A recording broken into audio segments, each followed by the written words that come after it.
আসসালামু আলাইকুম। আমরা আজকে একটা প্রশ্ন সলভ করব।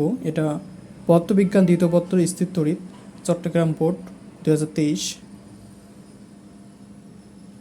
তো দেখো, এখানে প্রশ্নে বলা হচ্ছে 20 সেন্টিমিটার স্কোয়ার ক্ষেত্রফলের দুটি ধাতব পাতকে 30 সেন্টিমিটার ব্যবধানে রেখে চিত্র অনুযায়ী ধারক তৈরি করা হলো। পরবর্তীতে K=5 এবং 2 মিলিমিটার পুরুত্ব বিশিষ্ট একটি ব্লক পাতদের মাঝে রেখে ধারকত্ব নির্ণয় করা হলো। তাহলে এখানে একটা ধারক দেওয়া আছে এবং দেখা যাচ্ছে ধারককে 200 ভোল্টেজ সোর্সের সঙ্গে যুক্ত করা হয়েছে এবং ধারকের দুইটা পাত আছে, প্রতিটা পাতের ক্ষেত্রফল 20 সেন্টিমিটার স্কোয়ার এবং পাতদ্বয়ের দূরত্ব 3 সেন্টিমিটার। তো এই বিষয়গুলো দেওয়া আছে। এখন গ নম্বর প্রশ্নে বলা হচ্ছে প্রথম ক্ষেত্রে পাতদ্বয় সম্পূর্ণ চার্জিত হলে সঞ্চিত শক্তি পরিমাণ নির্ণয় করো। তাহলে আমরা জানি যে সঞ্চয় শক্তি পরিমাণ হাফ সিভি স্কোয়ার। আমরা এই ইকুয়েশনটা ইউজ করি গ নাম্বারটা সলভ করতে পারি। তো দেখো এটা কীভাবে সলভ করা যায়।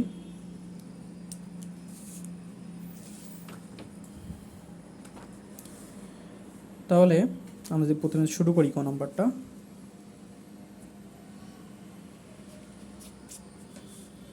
তাহলে গ নম্বর প্রশ্নে কী বলা হয়েছে যে প্রথম ক্ষেত্রে পাতদ্বয় সম্পূর্ণ চার্জিত হলে সঞ্চিত শক্তি পরিমাণ।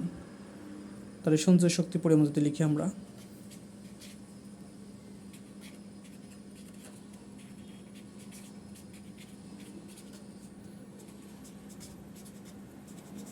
পরিমাণ এক্ষেত্রে ইকুয়েশন আছে হাফ সিভি স্কোয়ার। তো এই যে এসিটা হচ্ছে ধারকত্ব। এই ধারকত্বের মান কিন্তু প্রশ্নে দেওয়া নাই। তো আমরা কী করতে পারি, ধারকত্বের একটা ইকুয়েশন আছে সমান্তরাল পাত ধারকের জন্য, সেই ইকুয়েশনের সাহায্যে এটা বের করতে পারি। তো ধারকত্বের ইকুয়েশন হচ্ছে সমান্তরাল পাত ধারকের ক্ষেত্রে অ্যাপসিলন নট এ ভাগ ডি। এটা আমরা সি পরিবর্তে বসাইতে পারি, যেহেতু সি এর মানটা সরাসরি দেওয়া নাই, এই জন্য আমরা এটাকে সি এর যে সূত্র, ধারকত্বের সূত্র, সেটা কনভার্ট করে নিতে পারি। আর ভি স্কয়ার তো আছেই। তো এখন যদি আমরা মানগুলো দেখি, যে মানগুলো দেওয়া আছে, আমার কি সে মান লাগবে? মান লাগবে অ্যাপসিলন নটের মান। এর মানটা আসলে মুখস্থ মান। অ্যাপসিলন নট এটা প্রশ্নে দেওয়া থাকতে পারে, নাও থাকতে পারে, এটা আমরা মুখস্থ রাখবো। এটা হচ্ছে শূন্য স্থানে ভেদন যোগ্যতা 8.854 into 10⁻⁻12 coulomb square per newton per metre square. ঠিক আছে। এরপরে মান লাগবে এ হচ্ছে প্রতিটা পাতের প্রস্তুতের ক্ষেত্রফল, যেটা দেওয়া আছে প্রশ্নে 20 সেন্টিমিটার স্কোয়ার। তো এই মানটা বসাতে পারি এখানে, এ ইজিক্যাল টু 20 সেন্টিমিটার স্কোয়ার। এটাকে মিটার স্কোয়ার কনভার্ট করলে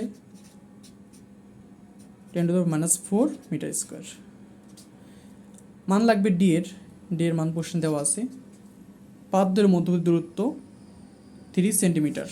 তো বসাতে পারি 3 সেন্টিমিটার। এটাকে মিটার কনভার্ট করলে 3 ইন্টু 10⁻⁻2 মিটার। আর লাগবে ভি এর মান, যেটা প্রশ্নে দেওয়া আছে। ভি এর মান, ভি ইজিক্যাল টু দেওয়া আছে ভোল্টেজ 200 ভোল্ট। এখন মানগুলো বসাই দিলে আমাদের অ্যান্সারটা কিন্তু বের হয়ে গেল। তাহলে লিখতে পারি হাফ অ্যাপসিলনের মান হচ্ছে 8.854 ইন্টু 10⁻⁻12 ইন্টু এর মান 20 ইন্টু 10⁻⁻4 ভাগ ডি এর মান হচ্ছে 3 ইন্টু 10⁻⁻2 আর ইন্টু এই যে 200 স্কোয়ার ভোল্টেজ যেটা আছে ভি এর মান। তো এটা ক্যালকুলেশন করলে আমার যে মানটা আসে সেটা হচ্ছে 1.18 ইন্টু 10⁻⁻8। শক্তি হচ্ছে জুল, এটা হচ্ছে জুল। এটা হচ্ছে অ্যান্সার। খুব সহজে গ নম্বরটা সলভ করে ফেললাম।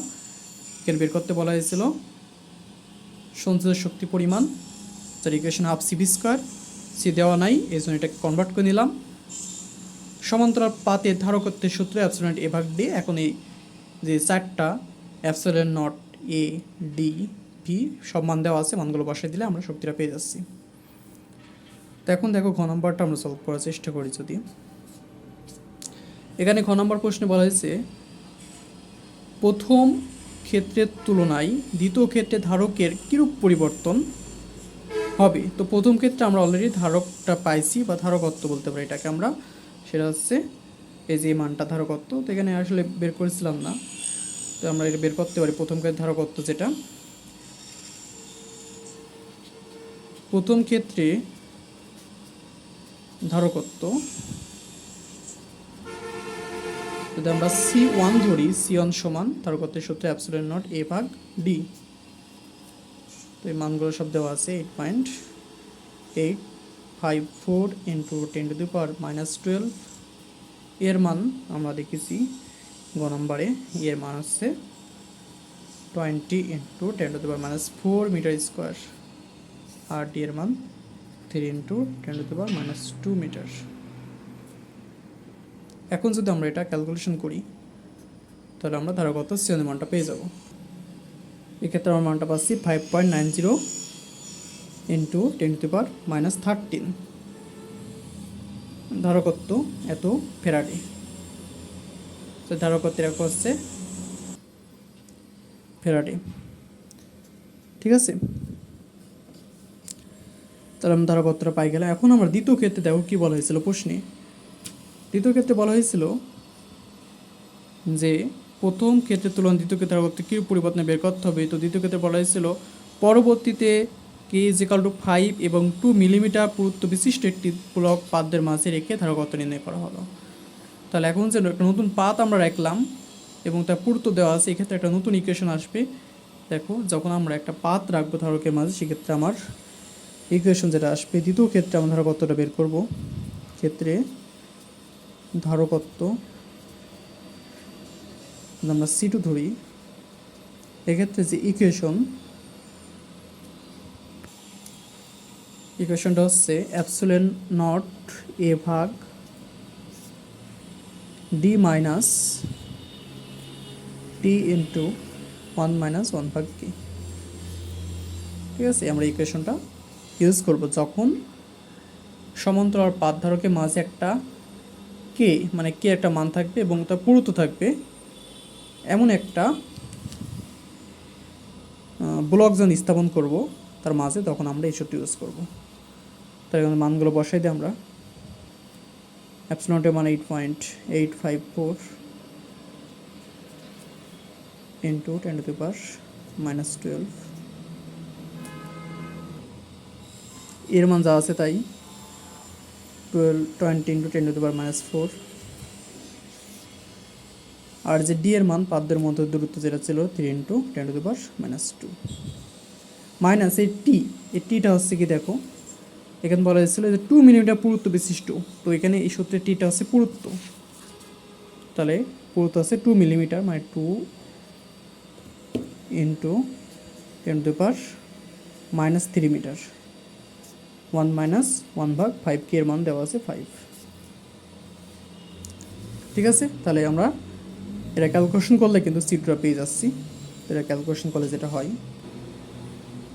সেটা হচ্ছে 6.23 ইন্টু 10⁻⁻13 এত ফ্যারাডে ধারকত্ব। তাহলে এখানে যে প্রশ্নে যেটা বলা হয়েছিল সেটা হচ্ছে যে প্রথম ক্ষেত্রের তুলনায় দ্বিতীয় ক্ষেত্রের ধারকত্বে কীরূপ পরিবর্তন হবে। তাহলে পরিবর্তন যেটা হলো সেটা আমরা লিখে এখন তাহলে দেখতে পাচ্লাম কি দ্বিতীয় ক্ষেত্রে ধারকত্ব বেড়ে গেছে। এখানে ছিল 5.90 10⁻⁻13, এখানে আছে 6.23। তাহলে ধারকত্ব দ্বিতীয় ক্ষেত্রে বেড়ে গেছে। তাহলে লিখতে পারি কি দ্বিতীয় ক্ষেত্রে ধারকত্ব বাড়বে, এটা আমরা লিখতে পারি দ্বিতীয় ক্ষেত্রে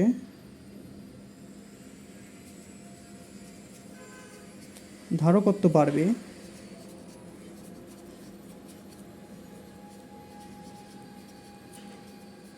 জাস্ট বিয়োগ করে দিলাম, আমরা যে যতটুকু বাড়বে সেটা বের করতে পারি, মাইনাস